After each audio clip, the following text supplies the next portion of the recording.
Hi, it's Saturday night and welcome to Retro View. Oh, he's the Surf Monster, yay, yay! Surf Monster, yay, yay! This is a perfect night to Retro View this brand new release in 4K of a Monster Kid classic, the 1961 giant monster movie set in England, Gorgo. No motion picture of our time has ever unleashed sharp spectacle of such scope and realism as up from the depths of prehistoric mystery rages Gorgo. In 4K. While streaming is dissolving, it's amazing once again that we are having these incredible remastered releases of films like Gorgo that hitherto have only been available in very, very subpar versions. And it's very interesting because Gorgo was a TV and cable perennial. It was always on somewhere in the afternoon or late night. So it definitely left an imprint on a few generations of monster kids. And so I always have fond memories of Gorgo. It's one of my favorite giant monster movies. And as a kid, I had very vivid images of Gorgo crashing through London in these very kind of surreal red backdrops. And it left a real distinct imprint on my mind. And I was already, of course, a Godzilla fan, so Gorgo was my cup of tea, even though I don't like tea. And Gorgo was one of the first color giant monster movies. Of course, in Japan, Toho had already done that with Mothra and Rodan. But this is the first release outside of Japan that was a giant monster movie distributed by MGM and had a pretty nice production pedigree. Now, to do a quick background on how Gorgo came to be, you have to start with the 1925 version of Sir Arthur Conan Doyle's The Lost World. And of course it ends with a brontosaurus running through the streets, lumbering through the streets of London. And courtesy, of course, of Willis O'Brien's groundbreaking stop-motion animation. And that was the first time a giant monster had attacked the city. And then, of course, you go from there to King Kong, of course, with iconic stop-motion animated effects by Willis O'Brien and others in 1933. And Kong is unleashed in the city. Wild, weird, wonderful. The stuff for which movies were made. Adventure, to make you wonder if it's true, while your eyes convince you that it is. And then you have to go all the way up until 1953. And then you have The Beast from 20,000 Fathoms, based on a Ray Bradbury short story about a monster falling in love with a foghorn, with incredible Ray Harryhausen stop-motion effects. Then, guided by instinct, the beast would come back to the caverns of the deepest Atlantic, where it was spawned, an armored giant. And that was, of course, Ray Harryhausen's first feature. And, of course, I love the fact that Ray Bradbury and Ray Harryhausen were actual childhood friends. So imagine you create the monsters for your friend's short story years later, and Ray Bradbury does talk about the miracle of that. And of course, The Beast from 20,000 Fathoms was an enormous success and kick-started the whole giant rated monster phase. And of course, that influenced some filmmakers in Japan at Toho Studios. Godzilla, king of the monsters, alive, surging up from the depths of the sea on a tidal wave of terror to wreak vengeance on mankind. Godzilla, king of the monsters, it's alive! So they did their own version of The Beast from 20,000 Fathoms, but from the other side of the bomb. And that's what makes the original Gojira, or Godzilla, so unique and much more of a somber film than any of the other radioactive monster films of the era. And so the success of those films led to Rodan, which these two producers, named the King Brothers, distributed to great success in America and elsewhere. See these prehistoric beasts emerge from the bowels of the earth after 200 million years to devastate mankind. And so they decided to make their own giant monster movie. And they originally were going to make it in Japan, I believe using Toho. That fell through, and they eventually settled on England when they hired Eugene Leray, a French art director who had worked with Jean Renoir and other directors. And his first film was The Beast from 20,000 Fathoms as director. And Jean Renoir went to go see it with him. And everybody loves the idea of this famous French director watching The Beast from 20,000 Fathoms, which he was delighted by and made him feel like a kid. And that's the point of that film. And it is a wonderful film. And I still think that Rhedosaurus is one of Ray Harryhausen's greatest creations. And nobody did reptilian malevolence like Ray Harryhausen, but still with a real beating heart of a creature. And Eugene Leray's daughter was very upset that the beast died at the end of The Beast from 20,000 Fathoms. And that inspired Eugene Leray when he was asked to make another monster movie to give the story a little more heart and make it about a mother looking for her monster child, which immediately sets Gorgo apart from all the other giant monster movies of the era. Although I have to say Gorgo actually has more resonance with Rodan, which of course the producers also distributed, in the sense that there is another monster that shows up and it has a very poignant, rather heartbreaking ending. As opposed to Gorgo, which actually has a very pro-monster ending and certainly is one of the precursors to the eco horror genre, of which I am a huge fan and proponent. Eugene Leray was originally an art director, and he also worked on Charlie Chaplin's Limelight, which is incredible. And Eugene Leray has an interesting style. I really love the style of The Beast from 20,000 Fathoms, which is in black and white, so it's almost got a noir feel to it. Lots of shadows, lots of darkness, and it's very cool that way. And I will attribute some of that to Ray Harryhausen, who also really knew how to compose and frame his stop-motion models. And I would probably argue that stop-motion animation probably always looks better or fits black and white, even though I like, obviously, color stop-motion, but I think it mats better with all the different kind of opticals, and there's less, obviously there's no blue screen, you're not seeing so much of the matte lines, etc., which relates to the special effects of Gorgo. Eugene Leray also directed The Giant Behemoth, which was a monster movie set in London, of course a rip-off of Beast from 20,000 Fathoms, but this time the stop-motion animation was actually done by King Kong animator Willis O'Brien.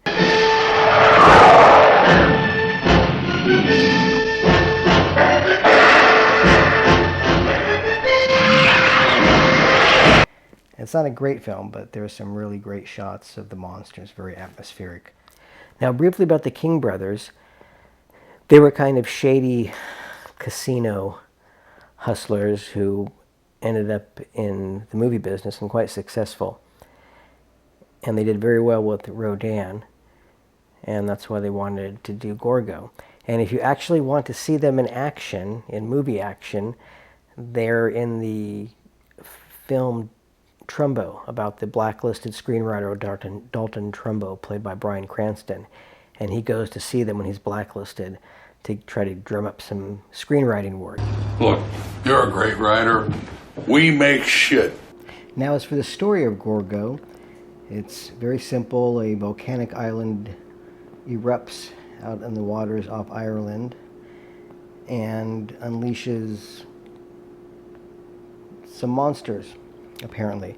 It's very vague. It's not quite fully explained what's going on. The film is very truncated in its narrative. I'll get more into that in a second.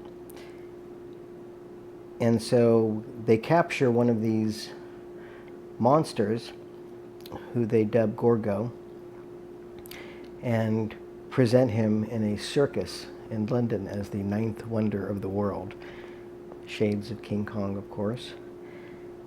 And what they didn't realize is that Gorgo is not the only one of these monsters, and that this is actually a child.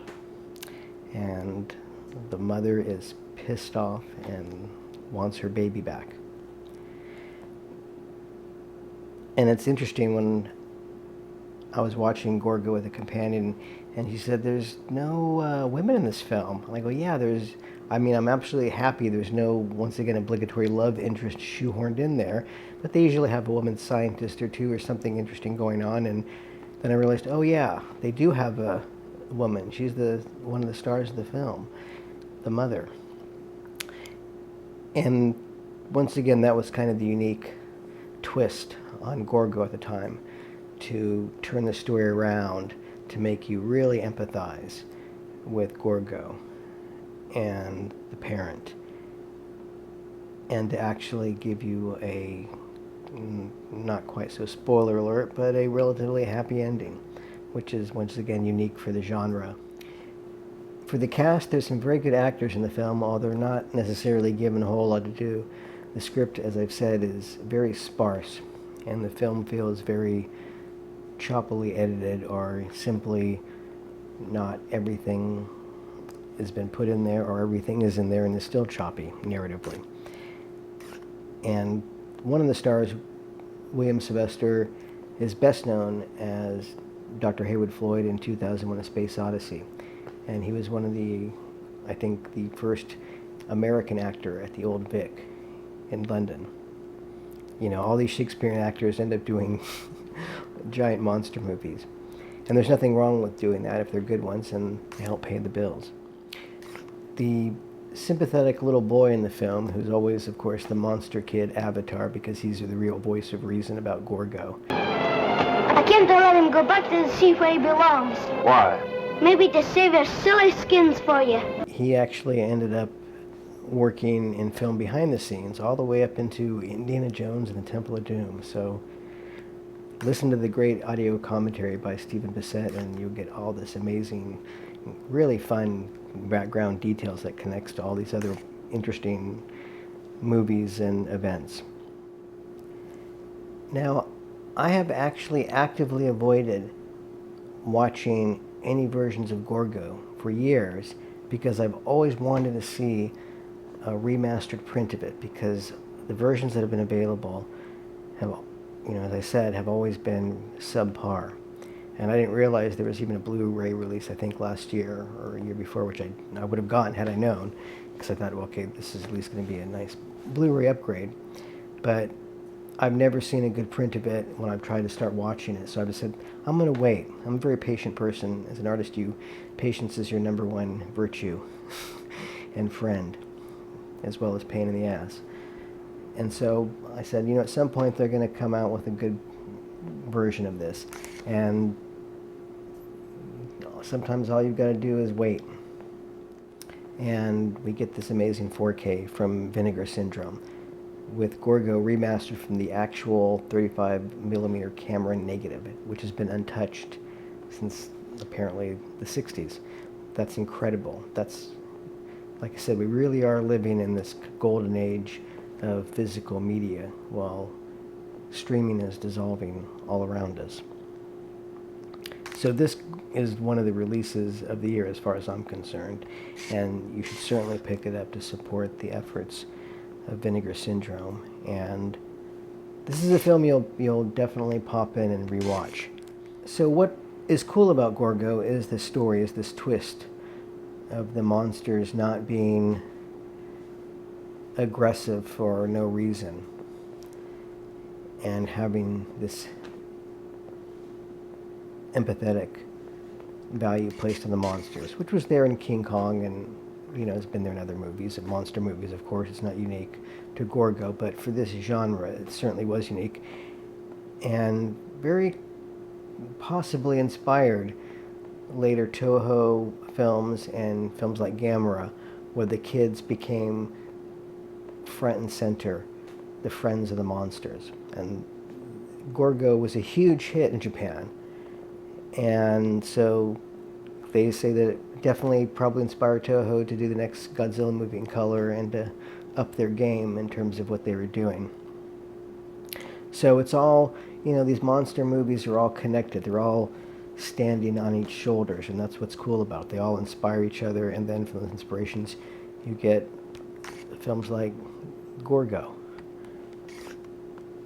And Gorgo is easily one of the coolest giant monsters in monster movie history. There's no doubt about it. It's got a great look, great structure to its face, these cool ears that wiggle, red eyes, and there's certain shots of Gorgo where they use this massive head when it's coming out of the water, and it just looks very ominous and enormous and cool. And the nice thing about watching this version, and I have not seen Gorgo since I was a monster kid, is that those shots that I most remember of Gorgo strutting through London destroying things have that amazing surrealistic red background, but of course in 4K, and it just pops, pops, pops. And of course, the cinematography is by Freddie Young. And if you're a film fan, you know who Freddie Young is, because only a year later he would be shooting Lawrence of Arabia for David Lane. So you go from Gorgo to Academy Award nominated work on Lawrence of Arabia within the space of a year. So revisiting Gorgo, what does not work about it is, as I've said, the story is very truncated, and you're never ever really sure of characters' relationships. The little boy, I wasn't sure who was his father. If he was an orphan, the boy ends up with the two pirate treasure hunters at a certain point, and you're like, where are these kids' parents at? And doesn't he want to go back to his island? And the actors are all good, and they're really trying to imbue their characters with something, but the script is very limited in its scope, which once again is surprising, because the King brothers wanted to do a big budget Technicolor monster movie. But this comes in at 77 minutes, which has got to be one of the shortest giant monster movies in film history. And sometimes a shorter film can feel longer if it's cut badly, and that's kind of an editing axiom. And not only is the film already short, they pad it out with just endless stock footage. It's like Invaders from Mars, which they pad out with lots of military stock footage, and this sets a record. I think this outdoes Ed Wood in terms of stock footage use. And it just becomes very repetitive and obvious and redundant. Now, the other thing that's, doesn't work is a lot of the optical effects and some of the special effects, etc. And I'm not wanting to criticize films for having dated effects. I react against this word dated. I would argue that everything that comes out is dated the next week after it comes out, and that's not how I view movies, and that's not how most of us do or view any art, because technically everything is dated, and so or will become dated.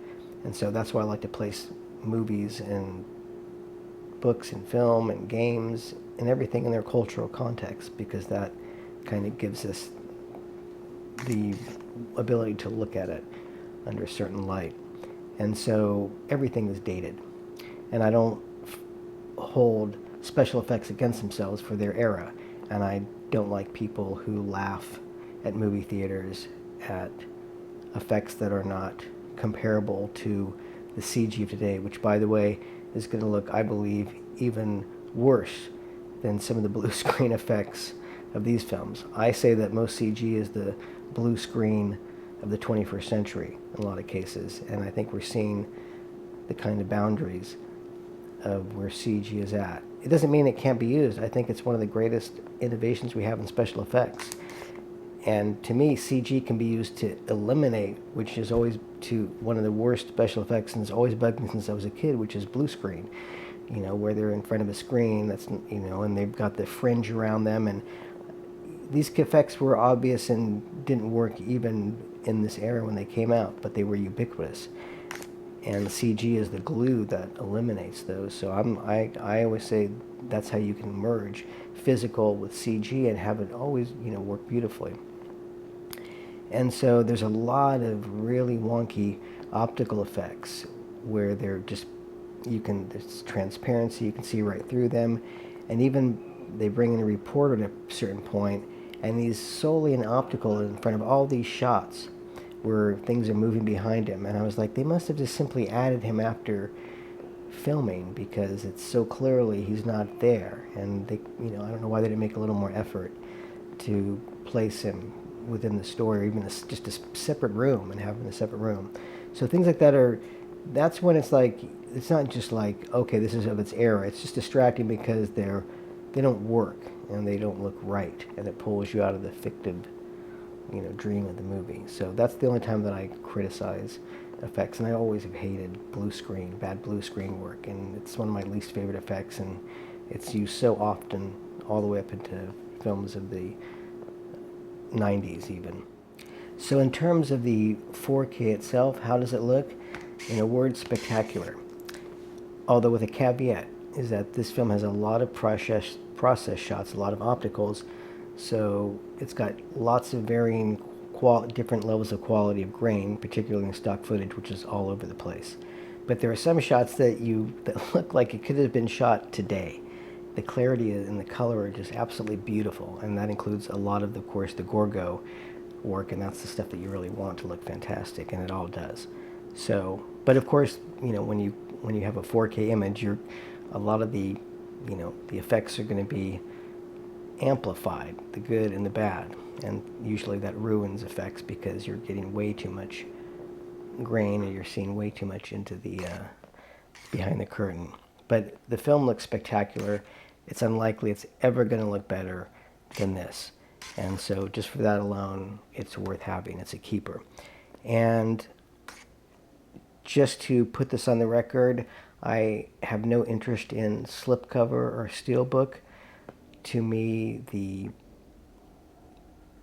physical media is the message, although I always like cool packaging, and I've got some great releases that have got good packaging, and I'm all about it for certain, like I said, releases. It's fun to have a bunch of extras. That's not the reason I get it. And sometimes that gets in the way because I don't like slipcovers, because to me I've got to take it out, put it there, and also it feels just like a little bit of an environmental waste. And the steelbooks to me are too big and hefty, and I don't really I don't like the feel of them. And I'm kind of a purist. I really like to have the original cover of the movie. Now, the cool thing about this disc, of course, and this is a common thing in a lot of releases, is that you can take this out and put in this really beautiful illustration for this specific release. And on the inside, it comes with 2 discs, the 4K, the Blu-ray, which has the extra features, and then it has this poster, a Gorgo poster, of a cutaway view of Gorgo done in the kind of popular Japanese illustration style where they do cutaways of ships or kaiju.